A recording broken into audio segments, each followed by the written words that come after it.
이제 이곳 읽은 마지막 장 제18장에서는 하나님이 불경건한 자들을 사용하시는 놀라운 섭리에 대해서 다루고 있습니다. 불경건한 자들의 배후에는 사탄과 마귀들, 악한 영들이 있겠죠. 그들도 하나님이 궁극적으로는 사용하시는 것입니다. 하나님의 작정과 뜻이 아니면 그 어떤 일도 일어나지 않기 때문입니다. 하나님을 원하시는 모든 것을 행하셨나이다. 시편 115편 3절에서 전하고 있습니다. 우리가 욥기 1장에서 보듯이 사탄은 어떤 방법과 어떤 목적을 가지고 하나님의 자녀들을 괴롭히고 또 악하게 유혹하고 시험에 빠뜨리게 하려고 하지만은 하나님의 뜻은 그것조차 사용하셔서 하나님의 자녀를 온전케 하고 이전보다 더 영화롭게 하는 자리로 이끄시는 그 모습을 볼 수가 있습니다. 하나님이 이런 경우 그 사탄과 마귀들을 사용하시는, 그래서 그들이 하는 일을 허용하시지만은 그 허용은 단순한 허용, 곧 방임이 아니라 그것조차도 하나님의 작정 하에 있다는 것입니다. 하나님은 사탄과 흉악한 강도들을 사용하셔서 욥을 연단했습니다. 그러나 이 욥의 연단의 주체는 결코 사탄과 강도들이 아닙니다. 하나님이 욥의 연단의 조성자라는 것입니다. 그래서 욥은 이 어려움을 겪는 가운데서도 주시니도 여호와시요 거두시는 이도 여호와이시니 하나님께 즐거움이 되는 일이 그대로 이루어질지니라 라고 이렇게 고백하고 있는 것을 볼 수가 있습니다. 섭리의 열쇠를 쥐고 계신 분은 하나님이십니다. 사람들과 사탄이 어떤 선동을 일삼는다고 해도 끝내는 하나님이 일을 이루시는 것입니다. 하나님은 위선에 빠진 아합이 속임 당하기를 원하셔서 그 아합의 속에 마귀를 집어넣었다라고 성경은 전하고 있습니다. 거짓에 머무는 그러한 영들을 속으로 넣으셨다는 것입니다. 빌라도와 그의 병사들에게도 하나님이 악한 마음을 집어넣어서 그들이 끝내 예수님을 핍박하고 예수님을 죽이는 그 자리로 몰아가신 것이 하나님이십니다. 여호와의 손과 계획에 따라 작전된 것 외에는 아무것도 하나님은 일어나게 하지 아니하십니다. 그래서 베드로는 오순절 성령이 강림하였을 때 그리스도가 하나님의 분명과 계획과 미리 아신 대로 죽임을 당하게 내준 바 되셨다라고 그렇게 설교했습니다. 그리고 하나님이 모든 선지자의 입을 통하여 그리스도께서 고난받으실 일을 미리 알게 하셨다고 주님의 죽으심이 구약 예언의 성취임을 또한 선포했습니다. 압살롬도 그 아비의 침상을 더럽히는 그러한 근친상간의 죄를 범하게 되지만은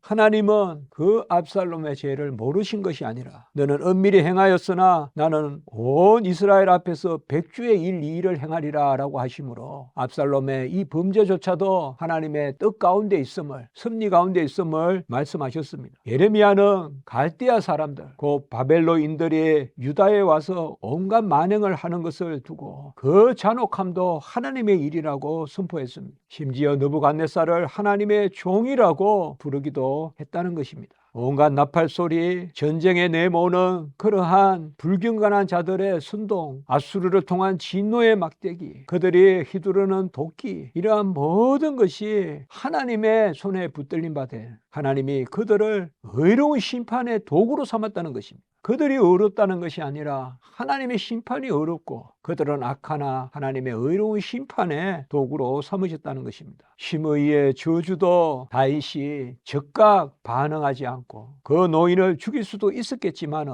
하나님이 명령하신 것이니 나를 저주하게 내버려 두라라고 말한 것, 이런 것은 모두 바로 하나님이 그러한 악한 자들의 일조차도 사용하신다는 그것을 다윗이 믿고 있었기 때문에 그래 한 것입니다. 엘리 제사장의 아들들이 비참한 죽음을 죽은 것이나 성경의 여러 가지의 일들, 열 지파가 배반한 것이나 이런 모든 일들, 그래서 북왕국과 남왕국이 나누어진 것, 이런 것들이 여호와께로부터 나오는 일들이라는 것입니다. 무엇보다 하나님은 자기 백성들의 일을 관여하시고 주장하시고 그들의 마음조차도 새롭게 하시고 또 선한 일은 충동하시고, 솔로몬은 왕의 마음이 하나님의 시각을 쫓아 이리저리로 향하게 된다라고 그렇게 이야기했습니다. 바로 하나님이 지시하시는 대로 왕이 바라보게 된다는 것입니다. 모든 것이 하나님의 은밀한 영감에 의해서 지도받게 된다는 것입니다. 하나님이 그 입에 슬기로운 말을 넣어주시고 또 하나님의 지도자들에게 장로들에게 그 슬기를 주시기도 하고 또 그 슬기를 빼앗기도 하시고 에스겔 선지자는 그렇게 전하고 있습니다. 왕들의 마음을 온전케도 하시고 또 왕들의 마음이 그친 들에서 방황하게도 하시고 이 모든 것이 하나님이 하시는 일이라는 것입니다. 다윗이 도망칠 때 사울의 진영으로부터 후사 일생으로 빠져나오는데 그때 그 부하들에게 잠을 주셔서 그 다윗의 길을 여신 분이 하나님이시다. 잠을 주신 분이 하나님이시다라고 그렇게 말씀하시고 대적들을 하나님이 물리치시고 사람들의 마음을 눈물게 하시고 쳐서 어지럽게 하시고 깊이 잠들게 하는 영 그리고 사람들의 마음을 간혹 완악하게 하시는 그 영, 그 말씀들도 다 하나님의 섭리 가운데 있다는 것입니다. 눈이 멀고 상실한 마음도 하나님이 주시는 것이고 바로가 완악한 마음을 가지고 끝내 이스라엘 백성을 내보내지 않는 것도 하나님이 바로의 마음을 완악하게 하셨기 때문이고 완고하게 하셨기 때문에 그러하다는 것입니다. 이 모든 것을 하나님이 하셨습니다. 하나님의 큰 뜻 가운데 섭리 가운데 이 일을 하신 것입니다. 하나님은 사탄의 일을 개입시키셔서 1차적으로는 버림받은 자들을 징벌하십니다. 그러나 사탄의 일을 사용하셔서 그 자녀를 징계하시기도 하십니다. 징벌은 단지 형벌을 가하는 것이지만 징계는 일시적인 고난이 있지만 다시 돌이키게 하는 것입니다. 하나님은 믿지 않는 사람들의 마음은 혼미하게 하고 그들에게 미혹의 역사가 있게 하지만은 믿는 하나님의 자녀들에게는 하나님을 향하는 마음을 주시는 것입니다. 하나님으로부터 멀어진 백성, 저주의 백성에게는 하나님이 상실한 마음대로 그냥 버려두심으로 그들의 정욕대로 행하도록 버려두심으로 그들은 끝내 하나님의 은혜의 그늘 아래 거하지 못하고 유혹에 넘어가고 죄에 빠지고 멸망에 이르게 된다는 것입니다. 이 모든 것이 하나님이 하시는 일이다라는 것을 우리는 깊이 새겨야 됩니다. 하나님의 섭리 가운데 악한 사람들, 불경건한 사람들, 사탄과 마귀들, 악한 영들도 사용하시고 그 가운데 하나님은 하나님의 어떠하심과 존귀와 영광과 그의 긍휼과 자비를 하나님이 드러내신다는 것입니다. 그래서 다윗은 시편 51편 4절에서 회개의 그러한 애통함을 내어놓으면서도 주께서 심판하실 때에 순전하시다 하리이다 라고 고백했습니다. 심판하실 때 멸망에 이르겠다라고 하지 않고 심판의 그 쓴 형벌, 심판의 그 쓴 하나님의 징계가 있지만은 그것을 통하여 순전하시다라고 돌이킬 것을 노래하고 있다는 것입니다. 욥도 하나님을 기쁘시게 하는 바 그대로 되었노라라고 고백하고 있는 것을 우리가 볼 수가 있습니다. 하나님의 뜻을 이루는 것입니다. 하나님이 기뻐하시는 일을 하나님이 친히 행하시는 것입니다. 그 일을 이루심으로 하나님은 하나님의 공의와 자비를 함께 드러내신다는 것입니다. 악한 것은 끝내는 하나님께서 멸망하게 하십니다. 그러나 그 악한 것을 사용하시는 하나님의 섭리는 하나님의 뜻을 이루시는 그래서 하나님의 자녀를 끝내는 바로 세우고 다시금 돌이키게 하는 그 은혜의 하나님으로 하나님의 자녀들에게 드러나시기 위하여 하나님은 그러한 악한 것들도 사용하시는 섭리를 보이신다는 것입니다. 하나님은 빛도 짓고 어둠도 창조하고 평안도 짓고 환난도 창조하시는 분입니다. 여호와의 행하심이 없다면 어떤 재앙이 성읍에 임할 수도 없을 것입니다. 우리 그리스도께서 십자가에 달리지 아니하셨다면 어찌 구원이 있겠습니까? 달리 말하면 주님이 십자가에 달리신 것은 가장 포악한, 가장 음흉한, 가장 악의 덩어리라고 볼 수 있는 그 안나스 가야바, 헤롯, 빌라도를 사용하신 것이지만 하나님의 아들의 고난의 뜻은 하나님의 작정 가운데 있다는 것입니다. 하나님의 뜻하심이 없이 어떻게 우리 주님께서 이 땅에 오신 하나님의 아들께서 십자가에 달리셨겠습니까? 감추어진 비밀이 있습니다. 그 가운데 하나님의 놀라운 각종의 지혜가 알려져 있습니다. 하나님은 다양한 양식으로 나타나셔서 각각의 일을 다양하게 이루시고 하나님의 계획을 성취하십니다. 우리가 보기에는 그 다양함이 변개와 같이, 변경과 같이, 변덕과 같이 보일지 몰라도 하나님은 언제나 한 뜻 가운데 불변하는 자신의 작정하신 바를 이루시는 것입니다. 우리의 아둔함이 있어서 있어서 하나님의 놀라운 섭리에 불변한 비밀을 알지 못할 뿐 하나님은 결코 변개하시는 분이 아니라는 것입니다. 하나님은 가까이 가지 못할 빛에 거하십니다. 그 빛은 우리에게 임함으로 우리가 감화를 받는 것이지 우리가 그 빛에 스스로 이룰 수는 없는 것입니다. 아우구스티누스는 그리하여서 사람이 원하는 것과 하나님께 합당한 것, 하나님과 사람 각자의 뜻이 지향하는 목적에 차이가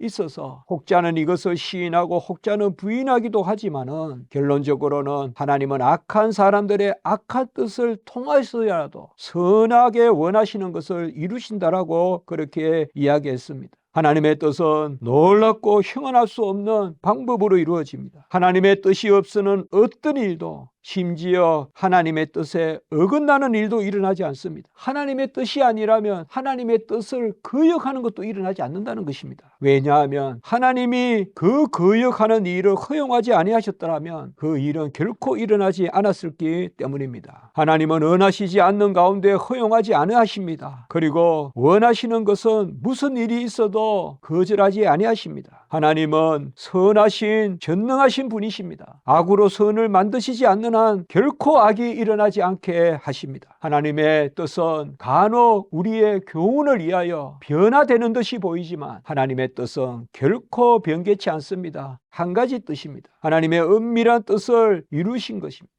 어떤 사악한 계기가 있고 어떤 2차적 또 사람들이 보기에 우연한 그러한 일들이 개입하는 것 같아도 하나님은 끝내 자신의 뜻을 이루는 것입니다. 여로보암 왕이 선출되어 북이스라엘 남유다가 나눠진 것이나 호세아서를 통하여서 하나님이 그 왕국이 세워진 것을 하나님이 바라보게도 하시고 그것을 선지자를 통하여 불평하게도 하신 것은 다 하나님의 뜻인 것입니다. 분명 나라가 쪼개진 것은 한탄할 일이나 선지자는 그곳에 하나님의 뜻을 헤아리고 그것을 또한 받아들이는 것입니다. 하나님의 백성은 하나님이 기뻐하시는 일 가운데 하나님께 영광을 돌리는 것입니다. 이 일은 여호와께로 말미암아 난 것이라 모든 일이 하나님의 뜻에 따른 것입니다. 그래서 아우구스티누스는 이렇게 이야기했습니다. 아버지는 아들을 내주셨고 그리스도는 자기 몸을 내주셨고 유다는 주님을 내주셨다. 이러한 내어주심에 있어서의 모든 섭리는 하나님께 있다. 유다의 배신도 하나님께 있다 이야기했습니다. 그러므로 우리는 오직 하나님의 섭리에 대해서 가르칠 만한 심령과 유순한 심령을 가져야 됩니다.